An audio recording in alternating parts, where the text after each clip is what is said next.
नमस्कार, स्वागत है आपका पार्लियामेंट्री बिजनेस में। मैं हूं आपके साथ पवन शर्मा। आज हमारे साथ है बीजेपी के वरिष्ठ नेता और मेरठ से सांसद राजेंद्र अग्रवाल जी। बहुत स्वागत है सर आपका। आपने संघ की बात की, आप बहुत छोटी एज से शायद संघ से जुड़े हुए हैं। 2009 में शायद आप पहली बार इलेक्शन लड़े थे। जी जी, बिल्कुल बिल्कुल बिल्कुल। संघ का राष्ट्रवाद और बीजेपी का राष्ट्रवाद और जो अन्य पॉलिटिकल राजनीतिक दल हैं उनके राष्ट्रवाद में क्या फर्क है?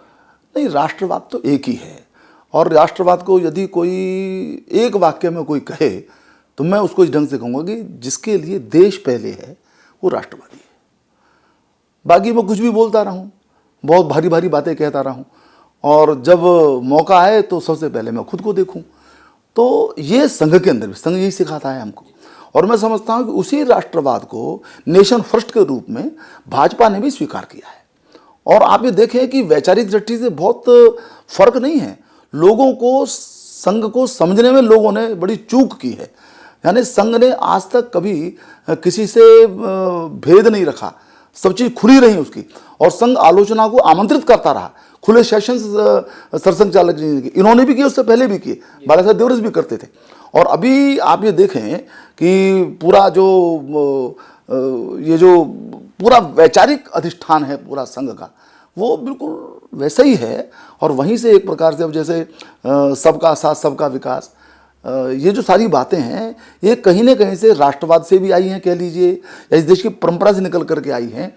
और देखिए, जो संघ के बड़े प्रमुख प्रचारक रहे जीवन भर, दीनदयाल उपाध्याय, और जिन्होंने सांस्कृतिक अधिष्ठान के आधार पर भाजपा के वैचारिक अधिष्ठान का निर्माण किया, तो दोनों में काफ़ी मतलब तालमेल है, मेल है, मेरे को ज़्यादा बेहतर शब्द ये है।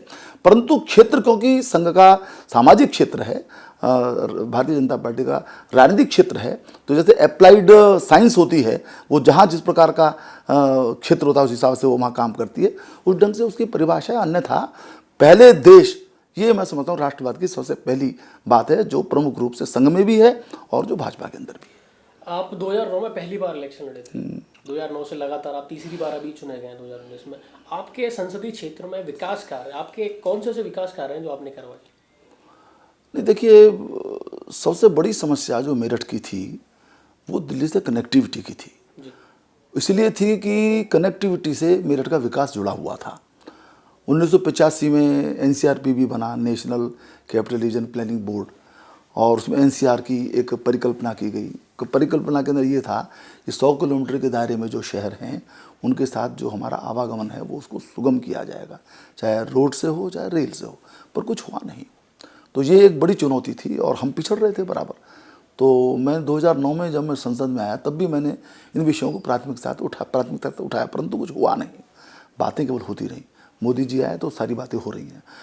दिल्ली मेरठ एक्सप्रेसवे भी बन रहा है, लगभग पूरा होने वाला है। रेल भी जो है, रैपिड रेल, वो भी है सारी तरफ की, और जो मेरठ की चारों तरफ की कनेक्टिविटी वो भी है। उसके अलावा भी बहुत सारे काम है। रेलवे के अंदर ढेरों काम हुए हैं, चाहे अपग्रेडेशन हो, चाहे वो विद्युतीकरण हो, चाहे वो दोहरीकरण हो। केवल नई ट्रेन चलाना उसका मापदंड नहीं हुआ करता, आप उस इंफ्रास्ट्रक्चर को कितना बढ़िया कर रहे हैं और उसका कितना अच्छा उपयोग कर रहे हैं, ये साफ दिखाई देता है। हॉस्पिटल्स के अंदर जो सुपर स्पेशलिटी ब्लॉक था मेरठ के अंदर नहीं था। हमने कहा कि ठीक है, एम्स नहीं बना सकते, दिल्ली में एम्स है, इतनी जगह नहीं, लेकिन उन्होंने हमको पैसा दिया और सुपर स्पेशलिटी ब्लॉक वहाँ पर बन गया, रेडियो स्टेशन बन गया, IT पार्क बन गया। यानी ऐसे बहुत सारे काम हैं। एक हमने कहा था कि मेरठ ऐतिहासिक स्थान है, तो यहाँ पर कुछ साउंड एंड लाइट शो हो जाए, उसकी रचना हो गई। लाइट एंड साउंड शो वो प्रारंभ हो गया, अभी वो कोरोना की वजह से रेगुलर नहीं हुआ है। तो ऐसी सारी चीज़ें हुई। और अभी हाल में ही उत्तर प्रदेश के अंदर 3 सर्किल थे पुरातत्व के, 4था सर्किल मेरठ बनाया गया। तो इधर बहुत सारे काम हुए और छोटे मोटे काम भी बहुत हुए। मैंने ये प्रमुख काम ये आपको गिनाए हैं। कुल मिलाकर के मैं समझता हूँ कि मेरठ के विकास की जो पटकथा है वो अच्छी है, और उसके लिए माननीय मोदी जी की सरकार ही के समय में वो सब कुछ हुआ है। यानी जी 2024 के जो इलेक्शन, अभी काफ़ी समय है, ऐसा कोई बड़ा कार्य है जो आप सोचते हैं कि 2024 के जब चुनाव होंगे, अगली बार मैं चुनाव में जाऊँ, वो कंप्लीट हो जाए अपने इसी कार्यकाल? नहीं, तो ये कनेक्टिविटी के सारे पूरे हो जाएंगे 2024 तक, ये रैपिड रेल पूरी हो जाएगी। और भी मैं समझता हूँ कि जो एक बड़ी चीज़ है जिसकी मैं कहता भी रहा हूँ, और अभी जैसे 1 लाख करोड़ का जो ग्रामीण इंफ्रास्ट्रक्चर के लिए इसमें 20 लाख करोड़ का जो पैकेज था उसमें घोषणा भी की गई। तो मेरी ये चिंता भी है, मेरी सोच भी है, मेरी कोशिश भी है कि मेरठ के अंदर इस प्रकार के जो कृषि आधारित कुछ उद्यम हैं उनकी बड़ी गुंजाइश है। फल की पट्टी है और भी सब चीज़ें, फूड प्रोसेसिंग के कुछ अच्छे वो लग सकते हैं। तो मेरी कोशिश ये है कि रोज़गार की दृष्टि से इस क्षेत्र में खास तौर से कुछ विशेष काम हो जाए। बाकी तो देखिए बस समस्याएं ध्यान में आती रहें, काम करते रहें, जनता के बीच में रह करके उनकी जो अपेक्षाएं हैं उस पर कुछ ना कुछ पूरा उतरते रहें, क्योंकि अपेक्षा पूरी होती है तो अपेक्षा बढ़ती भी है। तो ये रहता है। अब वो हमारे प्रधानमंत्री जी कहते हैं ना कि पहले तो लोग अपेक्षाएं थी, अब स्वप्न भी हैं उनके, अब उनकी जो है अपेक्षाएं बढ़ गई हैं। तो ये काम करता है, कोई सरकार काम करती है तो अपेक्षाएं बढ़ती हैं, लेकिन जो भी अपेक्षा है उनको पूरा करते रहना ये हमारी कोशिश है। मैं समझता हूँ कि 2024 तक जब चुनाव का समय आएगा, मेरठ की जनता विकास की दृष्टि से संतुष्ट जनता होगी।